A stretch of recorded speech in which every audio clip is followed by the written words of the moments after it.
Jaya Radha Madhava Punya Bihari.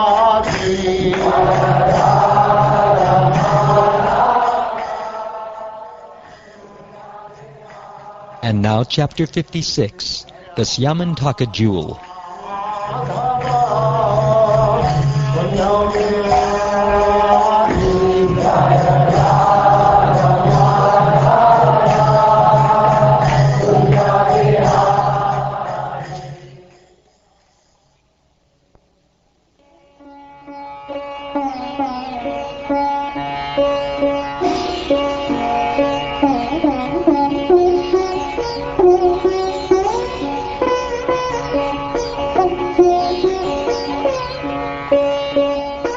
Shukdev Goswami said, having offended Lord Krishna, Satyajit tried as best he could to atone by presenting him with his daughter and the Syamantaka jewel.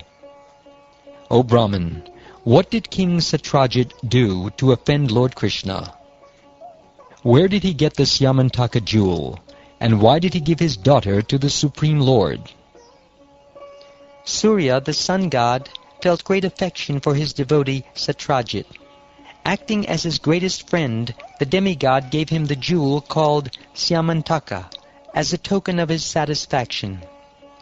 Wearing the jewel on his neck, Satyajit entered Dwarka. He shone as brightly as the sun itself, O king, and thus he went unrecognized because of the jewel's effulgence. As the people looked at Satyajit from a distance, his brilliance blinded them. They presumed he was the sun god, Surya, and went to tell Lord Krishna, who was at that time playing at dice. The residents of Dwarka said, Obeisances unto you, O Narayan, O holder of the conch and disc and club, O lotus-eyed Damodar, O Govinda, O cherished descendant of Yadu. Lord Savita has come to see you, O Lord of the universe. He is blinding everyone's eyes with his intensely effulgent rays. The most exalted demigods in the three worlds are certainly anxious to seek you out, O Lord, now that you have hidden yourself among the Yadu dynasty. Thus the unborn sun god has come to see you here. Hearing these innocent words, the lotus-eyed Lord smiled broadly and said, This is not the sun god, Ravi, but rather Satyajit, who is glowing because of his jewel. King Satyajit entered his opulent home, festively executing auspicious rituals. He had qualified Brahmins install the Syamantaka jewel in the house's temple room.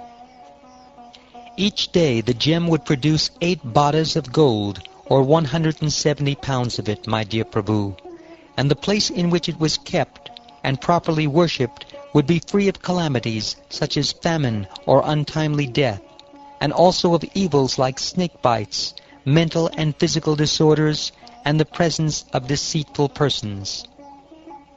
On one occasion, Lord Krishna requested Satyajit to give the jewel to the Yadu king Ugrasena, but Satyajit was so greedy that he refused.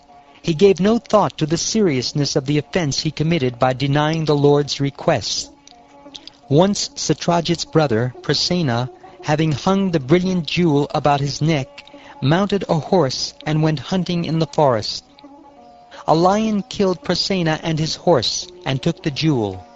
But when the lion entered a mountain cave, he was killed by Jambavan, who wanted the jewel.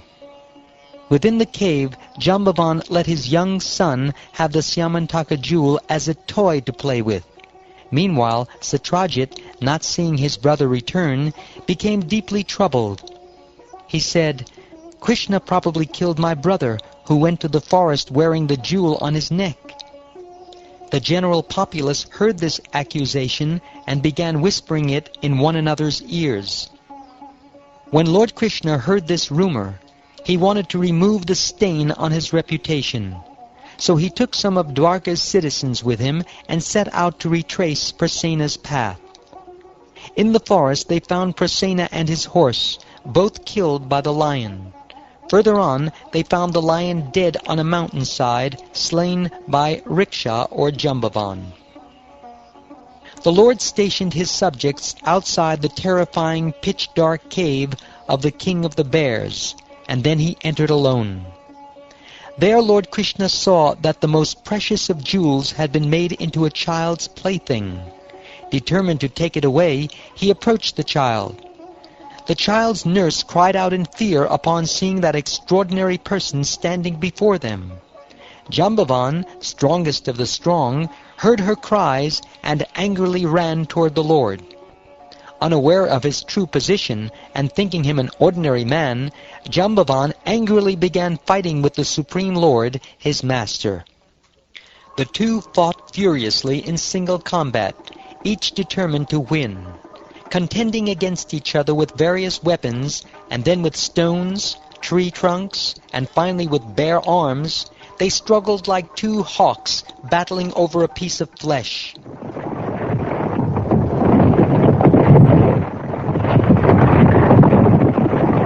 The fight went on without rest for 28 days, the two opponents striking each other with their fists, which fell like the cracking blows of lightning. His bulging muscles pummeled by the blows of Lord Krishna's fists, his strength faltering and his limbs perspiring, Jambavan, greatly astonished, finally spoke to the Lord. He said, I know now that you are the life, air, and the sensory, mental, and bodily strength of all living beings. You are Lord Vishnu, the original person, the supreme, all-powerful controller. You are the ultimate creator of all creators of the universe and of everything created. You are the underlying substance. You are the subduer of all subduers, the supreme Lord and supreme soul of all souls. You are he who impelled the ocean to give way when his sidelong glances, slightly manifesting his anger, disturbed the crocodiles and Timingila fish within the watery depths.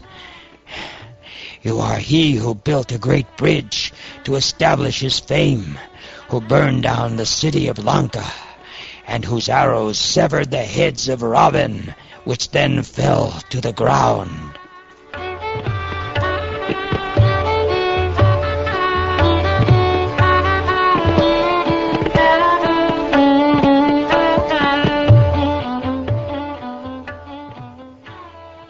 O King, Lord Krishna then addressed the King of the Bears, who had understood the truth. The lotus-eyed personality of Godhead, the son of Devaki, touched Jambavan with his hand, which bestows all blessings, and spoke to his devotee with sublime compassion, his grave voice deeply resounding like a cloud. He said, "It is for this jewel, O Lord of the Bears, that we have come to your cave. I intend to use the jewel to disprove the false accusations against me." Thus addressed, Jambavan happily honored Lord Krishna by offering him his maiden daughter, Jambavati, together with the jewel. After Lord Shauri had entered the cave, the people of Dwarka, who had accompanied him, had waited 12 days without seeing him come out again. Finally, they had given up and returned to their city in great sorrow. When Devaki, Rukmini Devi, Vasudeva, and the Lord's other relatives and friends heard that he had not come out of the cave, they all lamented. Cursing Satrajit, the sorrowful residents of Dwarka approached the Durga deity named Chandrabhaga and prayed to her for Krishna's return. When the citizens had finished worshipping the demigoddess, she spoke to them in response, promising to grant their request. Just then Lord Krishna, who had achieved his purpose, appeared before them in the company of his new wife, filling them with joy. Seeing Lord Rishikesh return as if from death, accompanied by his new wife and wearing the Syamantaka jewel on his neck, all the people were roused to jubilation. Lord Krishna summoned Satrajit to the royal assembly. There, in the presence of King Ugrasena, Krishna announced the recovery of the jewel and then formally presented it to Satrajit.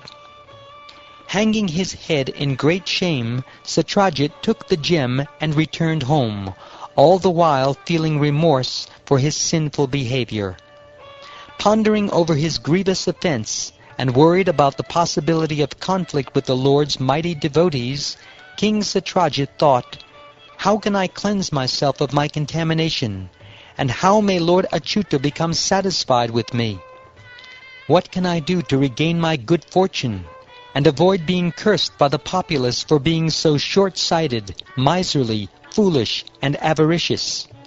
I shall give my daughter, the jewel of all women, to the Lord, together with the Syamantaka jewel.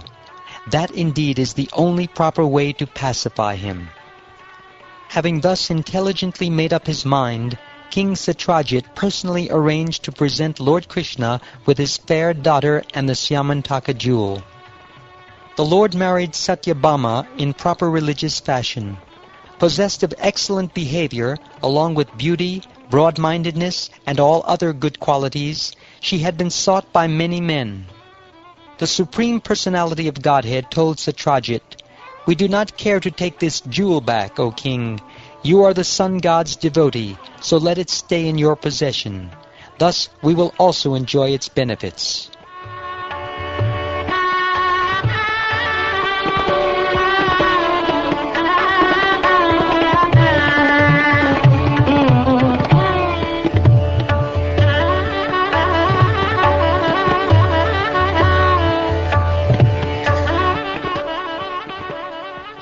Thus ends the 56th chapter of the 10th canto of the Srimad Bhagavatam, entitled The Syamantaka Jewel.